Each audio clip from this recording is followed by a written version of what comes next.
We're going to hit the ground running today because our topic is something you use every single day, whether you realize it or not. Mm-hmm. Music. I mean, it's in your headphones, it's on the bus, it's everywhere. Right. And most of us just think of it as entertainment.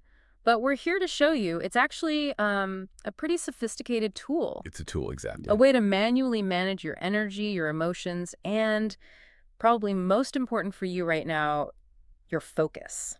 And that's really our mission here. We're going straight into the facts, the biological mechanics of sound. Biology, yeah. How do specific notes and rhythms physically change your brain and body? By the time we're done, you'll have a clear guide on how to pick the right music to study smarter and honestly just feel better.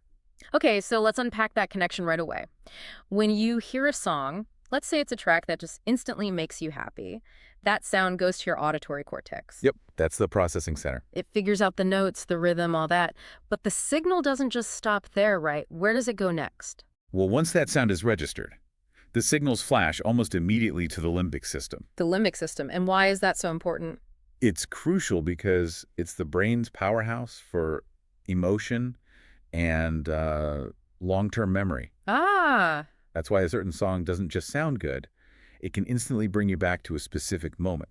Summer vacation, a feeling, a person. so the emotional response is actually hardwired. It's not just a memory. It's a direct chemical thing happening in your brain. Exactly. When you listen to music you enjoy, your brain triggers a release of dopamine.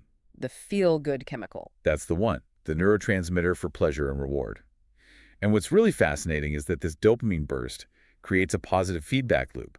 It basically trains your brain to want that song again when it needs a quick mood boost. That explains why I'll put a favorite song on repeat for like an hour. You're chasing that natural high. Okay. So beyond just liking a song, you've said that the speed of the music, the tempo, has a direct physical effect on us. Oh, it absolutely does. The tempo is an incredibly powerful physiological tool. How so? Fast, high-energy music. That triggers your sympathetic nervous system. The fight or flight response. Right. It makes you feel energized, alert, ready to go. Yeah. And slow, predictable music does the complete opposite. It activates the parasympathetic system, which basically tells your body, hey, you're safe, time to calm down. So you can literally choose to speed yourself up or slow yourself down. You can. Even really simple beats can help synchronize the activity of neurons in your brain. Whoa, really? Yes, promoting a state of mental clarity. It's why music is fundamentally a universal language.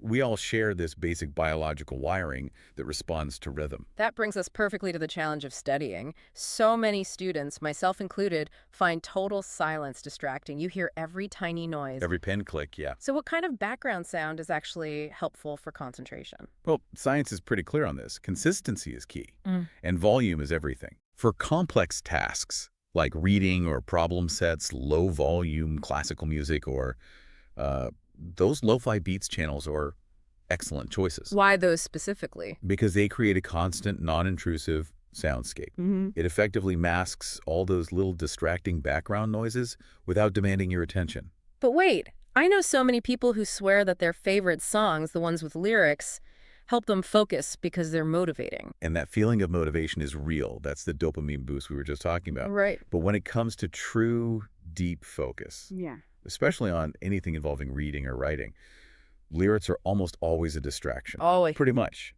The rule should be, choose instrumental tracks. When there are no words, your brain can dedicate its language centers only to the schoolwork. But if there are lyrics, Then your brain is trying to process two sets of words at the same time, the songs and your textbooks. And the result is, well, a huge drop in efficiency. so you're trading that short-term happy feeling from the song for long-term focus and memory. Precisely.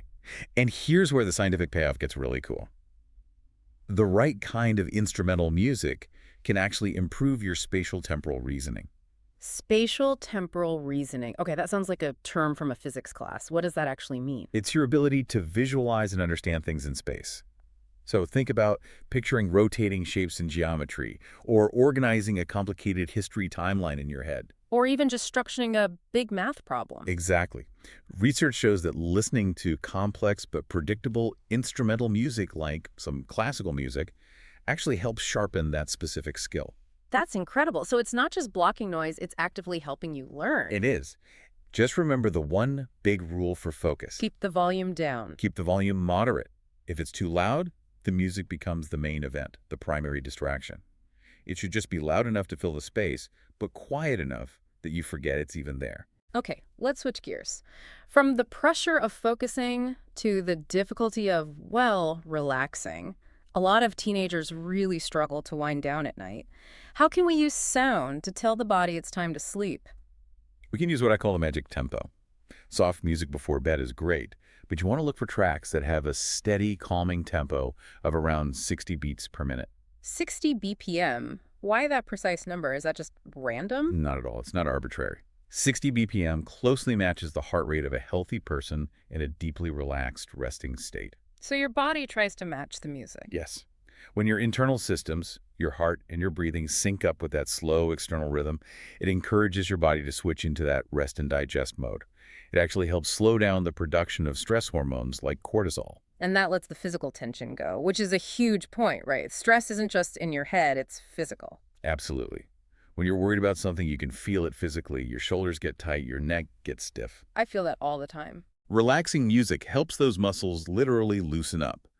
The slower heart rate also improves your circulation, which helps carry away all the physical byproducts of stress. So if I'm sitting there totally tense after a long day, what's the fastest way to use music to release that pressure? You combine the rhythm with breathing. It's called passive relaxation. Okay. Put on a calm 60 BPM track, close your eyes, and just breathe. Inhale slowly with the rhythm, exhale slowly with the rhythm. It takes almost no effort, but it makes a huge difference. How long do you need to do it for? Even just 10 minutes of that can completely change how ready your body feels for sleep. That's a great immediate fix. So now let's go beyond just listening. What happens in the brain when you actually play music? When you go from consumer to creator, you engage your brain in a much more demanding and rewarding way. How so? Well, focusing on hitting the right note or keeping time requires intense concentration, and that focus helps the mind enter what psychologists call a flow state. A flow state. Can you break that down for us? It's that feeling where the outside world just kind of fades away. Time seems to pass really quickly because you're completely absorbed in what you're doing. Mm-hmm. And that process of getting real-time feedback and making corrections, it boosts your coordination, sure, but it also really boosts your self-confidence. You're literally creating order out of sound. And what about when you do that in a group, like a band or a choir? The social benefits are profound. Group music builds incredible teamwork. And here's something truly remarkable. Yeah. When people sing or play music together, their actual physiological systems can start to harmonize. What do you mean? Their heartbeats can actually start to synchronize. Wait, really? Their hearts beat together? They can, yes. Yeah. And that shared experience reduces feelings of loneliness and makes everyone feel more connected. You know, it's funny. This whole idea of using sound for health, it isn't new at all, is it? Not in the slightest. Yeah. This is ancient knowledge. We have evidence from thousands of years ago that cultures use music as medicine. The ancient Greeks believed certain music could harmonize the soul and body. Right. And you see it in things like Gregorian chants. Exactly. Those slow, steady chants were designed to use repetition and tempo to get you into a deeper state of calm, focused contemplation. Modern therapists are just using these old ideas, but now we have the brain science to back it all up. It's incredible how consistent that human need for rhythm has been. So let's bring it back to today. Let's talk about creating a personal relaxation toolkit. My friend might need loud rock music to de-stress, but I need something soft. Why does that personal taste matter so much? It matters because your personal history and your emotional associations with the genre are sort of the final layer on top of the biological response. So it's both biology and biography. Perfect way to put it. For some people, loud, aggressive music is a safe way to release inner frustration. For others who get overwhelmed by noise, they need something ambient. The key is you have to become a scientist of your own body. Meaning you need to pay close attention to how your heart and your mind actually feel when the music is playing. Be mindful of the response. And it doesn't even have to be music, right? You also mentioned nature sounds. Right. Don't forget pure nature sounds. Rain, ocean waves, birds. They're incredibly effective tools. Why are those so uniquely calming? They often function as what we call white noise. They cover up distracting sounds, but unlike music, they're non-threatening and non-demanding. Evolutionarily, sounds like running water signal safety. So your brain can just dial down. It can dial down its vigilance completely. A few minutes of rain sounds can be just as restorative as actually stepping outside. So what's the final number one actionable step someone listening can take right now to put all this to work? Create your personal music library today. Don't wait until you're stressed out. Be proactive. Exactly. Sort your music by what you need it to do.